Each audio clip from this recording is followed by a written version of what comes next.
Assalamualaikum warahmatullahi wabarakatuh. Sampurasun. Baraya sadayana katuran Rujang Sumping sareng simkuring Abah Iran teh tangtosna dina channel anu sami Abah Iran channel sing tamat atuh nontonnya dina acara Oseng obrolan singkat eng. Baraya sadayana ya alhamdulillah tuh dalam kesempatan ini mah Abah juga dapat kebahagiaan lagi ya. Kenapa? Karena di samping Abah ada seorang provokator ulung. Tapi kalau disebut provokator mah terlalu rendah. Ada yang lebih tinggi dari provokator, yaitu pembakar api. Ya, siapa lagi? Tentunya sudah pada kenal. Dialah yang sering kita sebut dengan Mas Tri. Assalamualaikum. Waalaikumsalam. Aduh, ngomongnya mau Sunda apa mau Bahasa Indonesia aja lah. Bahasa Indonesia aja. Aduh, gimana Mas Tri? Sehat saat ini? Alhamdulillah sehat, alhamdulillah belum sakit. Belum sakit? Belum. Jangan dong. Ya. Kalau Mas Tri sakit, siapa yang menjadi provokator? Jadi kalau katanya orang sakit itu menggugurkan dosa. Nah, Ya. dosa saya bergugur-gugur. Makin Waduh, banyak. kalau begitu Abah di samping pendosa dong. Ya, baiklah Baraya Sadayana ya, kita akan kupas sedikit bagaimana pandangan-pandangan Mas Tri tentang kita semua. Mas Tri nih, Ya. mohon maaf ya waktunya diganggu sama Abah. Siap. Ini kan Mas Tri setuju nggak? Ada satu ungkapan bahwa wah orang Indonesia itu mah sempat ketinggalan. Kalau masalah ibadah kita libatnya ke Timur Tengah, ya. Kalau masalah teknologi kita ke Eropa. Kalau masalah etos kerja kita ke Asia yang paling maju, begitu kan. Kalau masalah demokrasi ya ke Pamansam, bukan ke Angkel. Gimana pandangan Mas Tri? Ya. Sebenarnya kalau kita bicara soal kiblat itu, teritori itu hanya wasilah lah ya. Teritori itu hanya sebatas sebatas materi yang di situ semuanya bermuncul. Tapi yang kita jadikan masalah itu kan bukan barat atau timurnya sebenarnya, karena semua ilmu pengetahuan itu punya hikmah. Nah, yang jadi masalah adalah fungsi pikiran kita yang nggak bisa memfilter. Kalau barat itu harus diruat, kalau Arab itu harus digarap. Nah, kalau orang Sunda ya harus dibawa Sundanya, kalau orang Jawa ya harus digawa Jawanya gitu. Jadi bukan soal siapa yang datang, tapi bagaimana kita mengatur pola pikir kita untuk memfilter itu semua. Nah, cuman Mbak, persoalannya itu kan begini. Kita itu kan rakyat, dan yang punya kewenangan untuk menfilter atau paling tidak memagari semua bentuk pembodohan, penindasan dan sebagainya itu kan ada di negara. Karena fungsi negara itu kan ada mengamankan, artinya dia mengamankan nyawa, dia mengamankan martabatnya, dia mengamankan harga dirinya. Nah, sekarang kan fungsi negara kita Dalam segi mengamankan mengamankan apapun. Jadi kayak kita itu ya hidup sendiri, artinya hidup sendiri ya tanpa ada yang bisa mageri di luar sana. Mau penjajah manapun bisa masuk. Bukan hanya soal militer ya, penjajahannya sangat banyak soal pola pikir gitu. penjajahan seperti apa yang sedang kita rasakan saat ini, Mas? Ya, yang paling saya lihat gitu ya, penjajahan yang paling mendasar adalah penjajahan ya tadi sudut pandang atau cara berpikir. Begini, kita itu kan dari kecil sudah dididik untuk sama, seragam, dan bagi saya seragam itu menghilangkan keadilan Tuhan. Kita dididik di sekolah, ada yang kambing, ada yang sapi, ada yang bebek, ada yang ikan. Tapi guru mengatakan bahwa yang paling pintar di kelas itu adalah yang bisa berenang. Maka sapi akan kalah, kambing akan kalah. Padahal manusia itu lahir dengan fadilahnya masing-masing, dengan potensinya masing-masing. Ya kalau bebek ya dia harus di darat, sekali-kali dia menyelam. Kalau ikan ya udah air aja. Gak usah ke langit-langit. Ya gitu. kalau sapi sama kambing ya disembil aja nanti buat Disembelih lebaran aja. Penyamaan itu, Mbak, penyamaan itu yang bikin akhirnya standar kita itu berubah. Standar yang ditentukan akhirnya. Sederhana saja, sejak kapan bulu ketiak perempuan itu dicukur besi. Padahal dulu satu. Yang kedua, sebentar. Kenapa sampai anatominya ke perempuan gitu? Sampai ke bulu ketek lagi gitu. Ya sekali-kali orang yang maskulin butuh feminim. Waduh, setuju lah kalau begitu Mas.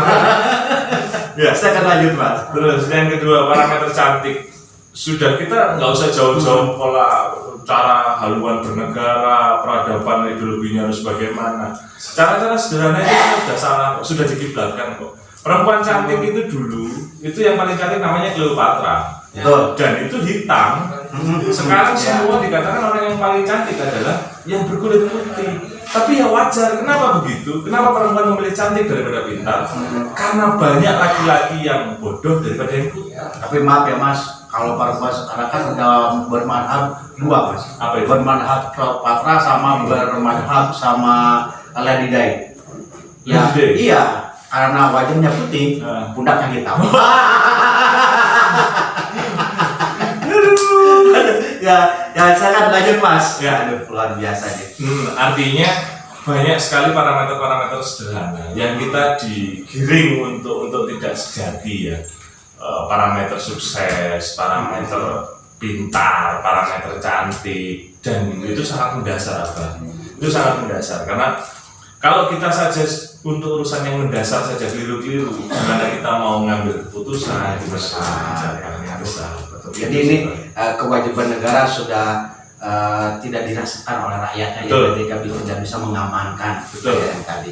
Selanjutnya tugas negara apa lagi yang terasa belum serg gitulah dengan kondisi saat ini.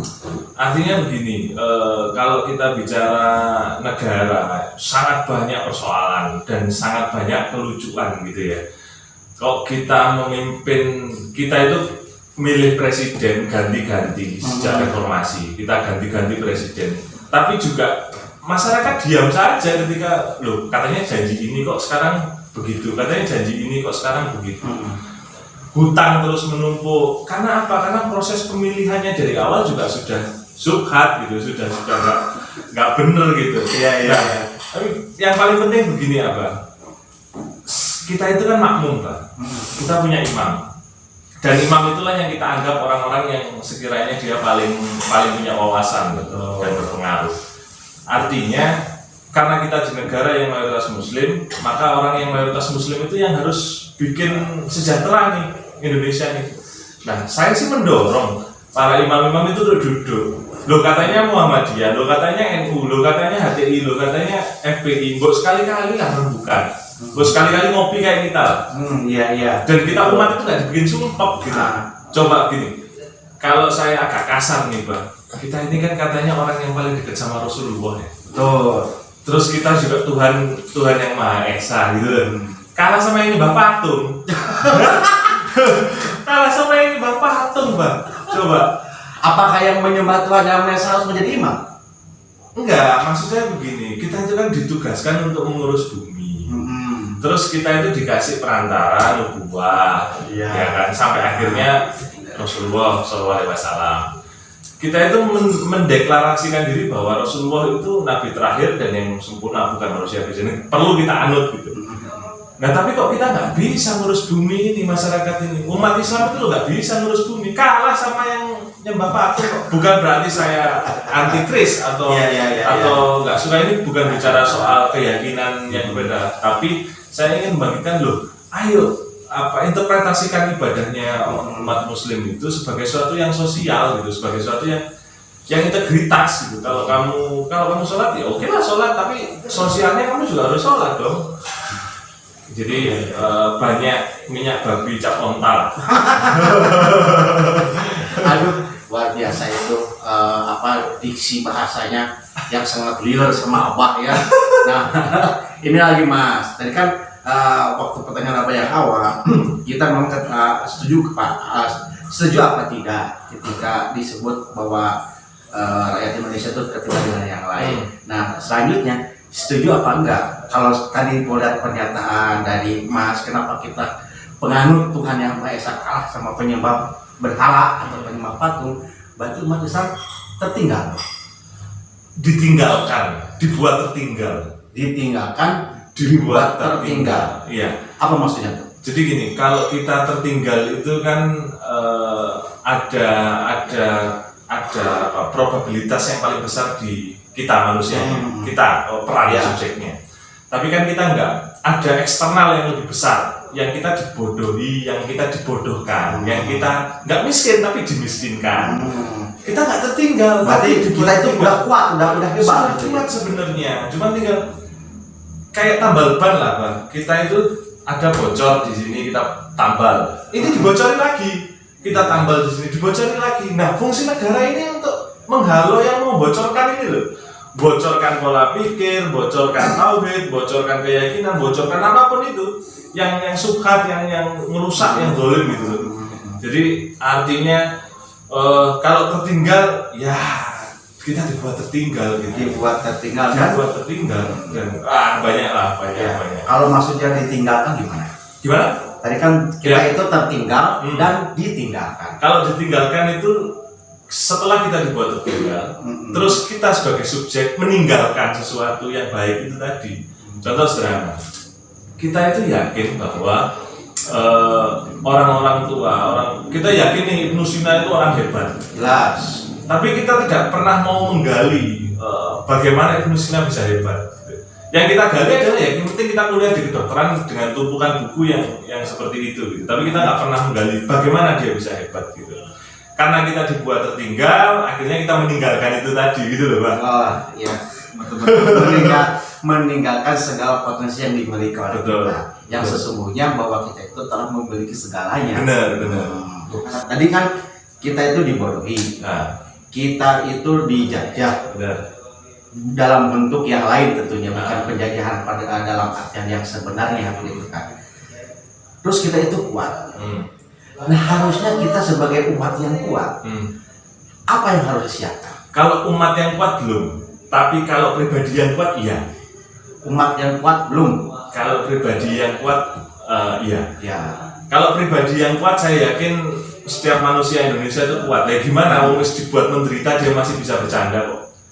Belum punya pekerjaan pasti dia mau menikah meskipun cicilan kreditnya harus banyak gitu. Meskipun ada corona, tapi tetap bisa belanja.